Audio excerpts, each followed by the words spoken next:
Yo, what's up mga tropa peeps? Welcome back to my vlog at magandang araw po sa inyong lahat. Nako, Merry Christmas po. At shoutout sa lahat po ng ating mga tropa peeps na sumuporta sa isang buong taon ngayong 2025. Sana po hanggang 2026 ay masupport nyo po ako at mapanood yung mga upload ko, malike nyo yung aking mga videos at inyo pong mabigyan ng suporta ang aking channel palagi ngayong darating na 2026. Ayan, Merry Christmas po talaga.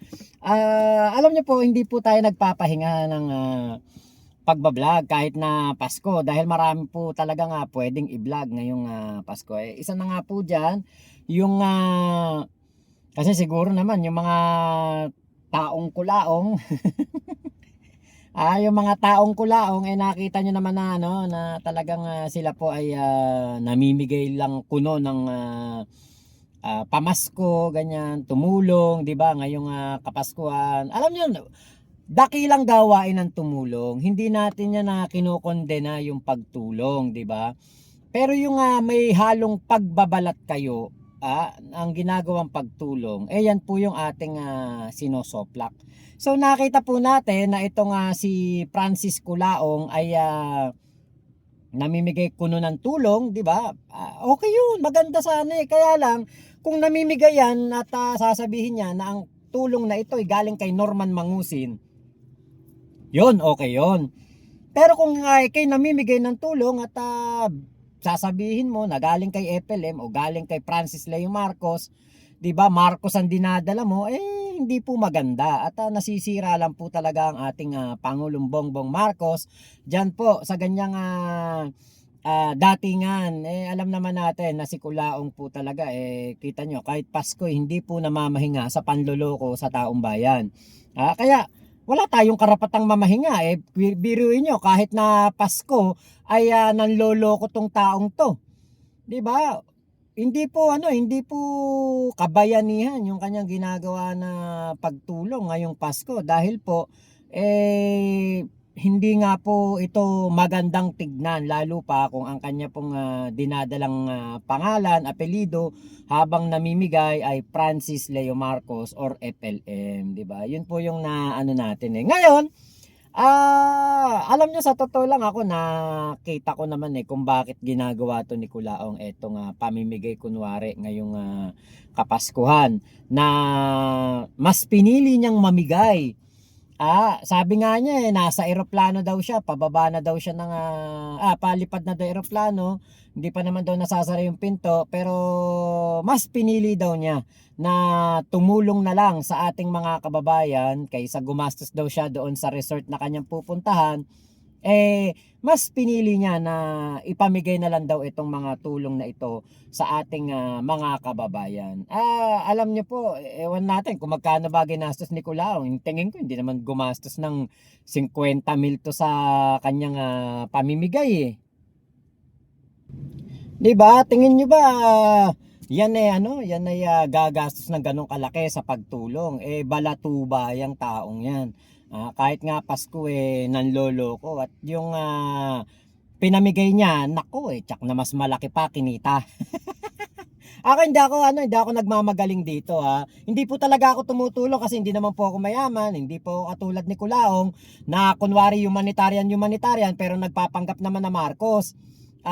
Kung sasabihin, meron kasi nagko-comment dito sa akin, sinasabi, ikaw ba, meron ka ba nagawa sa bayan? Ikaw ba, tumutulong ka ba?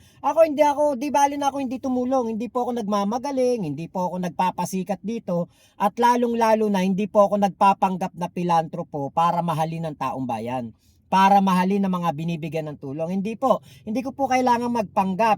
Kasi si Kulaong, namimigay, pero yun po ay way niya para tanggapin siya ng tao as Marcos. Everything na ginagawa ni Kulaong na kanyang kunwari pagtulong, pero alam po nating lahat na there's a reason behind. He want to justify na siya ay Marcos at ang Marcos ay tumutulong at si Kulaong ay tumutulong kaya po siya ay Marcos. Hindi porke tumutulong ka Marcos ka na Kulaong. Ngayon, nakita kasi natin na eto yung wala talaga si Kulaong. Talagang nung nakita ko to, sabi ko, nga talaga si Kulaong dito. Talagang nagmukhang nagmukhang basahan, ginawang basahan ni Makagago etong si Kulaong. Bro mo si MG habang nasa ibang bansa at naglalaro sa snow, si Kulaong hanggang ngayon grind pa rin ang iniisip at talagang siya 24/7 at kahit Pasko hindi po namamahinga sa pangloloko. 'Di ba? O sabi nga nung nung kanyang kasama ngayon na mamigay, yung babae kasama niya, sabi, ay ba't Boss Norman? Oh, sabi, kapag ganyan ikay wag mo nang no. Norman naman talaga pangalan niya. So ibig sabihin, doon sa kanyang pamimigay, sa kanyang gagawin na kunwari pagtulong, pagmamabuting loob, ngayong Kapaskuhan, yun po ay isang pagpapanggap, 'di ba? Kung ayaw mo pala matawag kang Boss Norman, ayaw mo palang matawag kang Norman, 'di ba? Yun naman ang pangalan na binigay sa iyo ng magulang mo, Norman. 'Di ba? Bakit mo kakahiya o bakit mo parang pandidirihan yung salitang Norman, ikaw naman si Norman. 'Di ba? Doon pa lang nung sinaway niya yung kanyang kasamang mamimigay, na ako kagad, tatanggap pa rin talaga, no? Talagang ayaw pong tumigil kahit man lang Pasko, ipahinga niya yung kanyang pagpapanggap, 'di ba? So kaya sabi ko, dapat hindi ako magba-vlog ngayon ng Kulaong at hayaan ko lang siya. Naisip ko, sabi ko, teka, hindi natin to dapat palagpasin kasi parang ang dating talaga nito, ang pinapakita talaga dito ni Kulaong, walang pahinga ang panloloko ng isang Francis Leo Marcos. 'Di ba? Kahit man lang sana ngayong Pasko gamitin niya yung Norman, pero ayaw niya. 'Di ba? At sabi nga nung nung kasama niya, bakit Boss Norman? Parang umitim yung mukha na naman ni Kulaong. ah, Alam niyo po, kitang-kita natin ang pagkakaiba ng lifestyle ng isang makagago na hindi naman niya sinasabing milyonaryo siya o bilyonaryo siya o trilyonaryo siya, pero nasa ibang bansa at nagse-celebrate ng holidays, nagbabakasyon with family. Doon po sa, ewan ko kung saan bansa, baka Amerika yon, may snow, o di ba? Kung nasa Amerika yon, okay, di ba? Talagang maganda. Talagang masasabi natin may pera talaga si MG. Pero ang isang Kulaong na ultimo sa beach resort ay hindi kayang magbakasyon dahil nga po siguro baka walang budget, bibili ng mga halagang 10,000 Jollibee, sasabihin doon niya na lang ginastos yung kanyang pang sana, pang tawag dito, pang bakasyon sa isang beach resort. Pero alam naman natin na magkano lang naman ang bibilihin niya na pangtulong. Ang pinakamahirap talaga doon ay yung pagpapanggap. Tumutulong pero nagpapanggap, 'di ba? Kung sasabihin niyan from Norman Mangusin 'yan, 'di ba? Ako baka sabihin ko pa, tanggapin niyo, galing kay Norman pala, hindi kay Francis Leo Marcos, kasi ibig sabihin maluwag sa loob at walang halo pong panloloko at malinis po ang hangarin ng makatulong. Pero kung yan ay ibibigay at sasabihin from FLM, from Francis Leo Marcos, 'di ba? Kahit na isang buong lechon pa yan, may pagpapanggap. Meron pong karma yung ganyang gawain. Baka kunwari ako mabigyan ako ng pagkain from Norman Mangusin, nagpapanggap na Francis Leo Marcos, 'di ba? Parang ang pangit naman nun. Na ganun pa makakatanggap ka ng pagkain mula kay Norman Mangusin. Si pinapanggap niya siya si Francis Leo Marcos, baka sumakit pa tiyan natin diyan, 'di ba?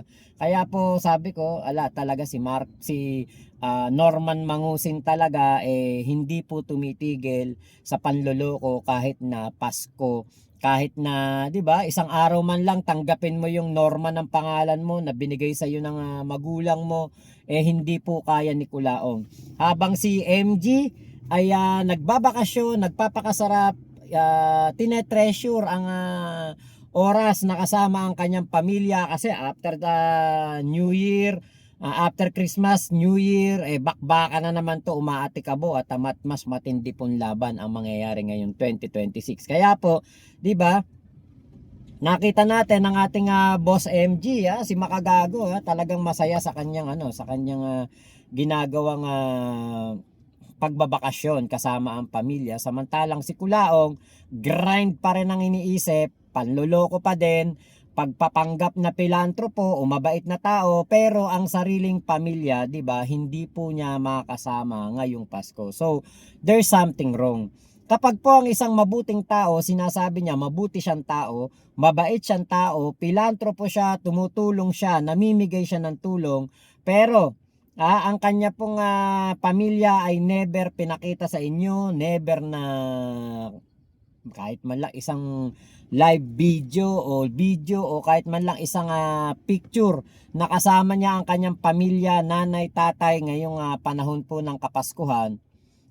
There is something wrong. Meron na pong mali dyan at meron na pong dapat kayong kumbaga makita na red flag.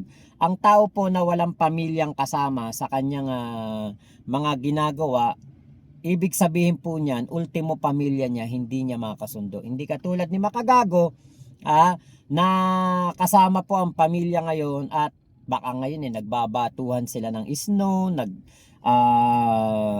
ano tawag doon, they are making memories with each other. Si Kulaong making memories with other people.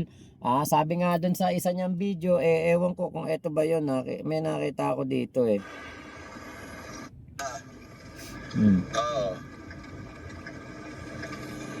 Ito ba yun? Oo, kaliwa. Loko-loko. Ayun, ito. Jane, sa badaanan natin, dyan na tayo bumili. Oo, kaliwa. Kanan pala, kanan. Okay, sabi ni Lazy River. Boss Epele, Merry Christmas po. Mas masaya siguro kayo kung hindi kayo andito lang po kami. Kung hindi kayo tinakwil ng mga kadugo nyo, andito lang po kami. Loko-loko.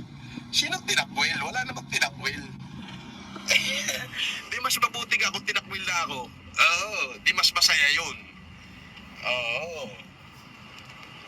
Di ba? Kawawa mo nga. Ay, na ba?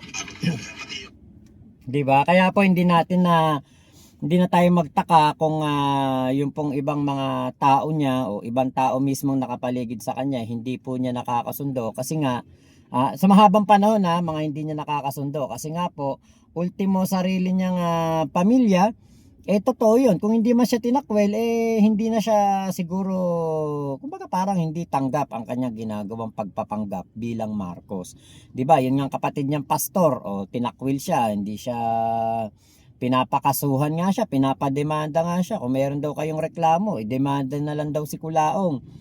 'Di ba? Yan po yung talagang masasabi natin na mas mas okay pa talaga na yung simple ka lang, hindi ka nagpapanggap, hindi ka kunwari pilantropo o kunwari isang kapamilya ng mga politiko, 'di ba? Kaysa naman yung ganyan na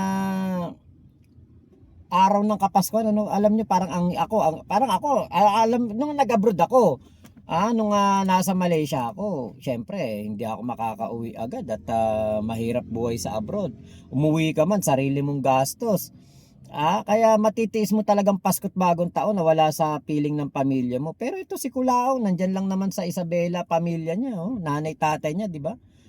Hindi niya kayang gawin, napuntahan kasi nga po hindi niya makasundo. So, doon pa lang po alam na natin kung sino talaga yung mabuti at kung sino yung hindi. At kung sino talaga yung may puso para sa pagtulong at kung sino talaga yung nagbabalat kayo na tumutulong pero nagpapanggap na isang pilantropo. So, Merry Christmas po sa inyong lahat. Maraming salamat sa mga tropa pips natin na nandyan po at patuloy po na sumusuporta sa ating channel.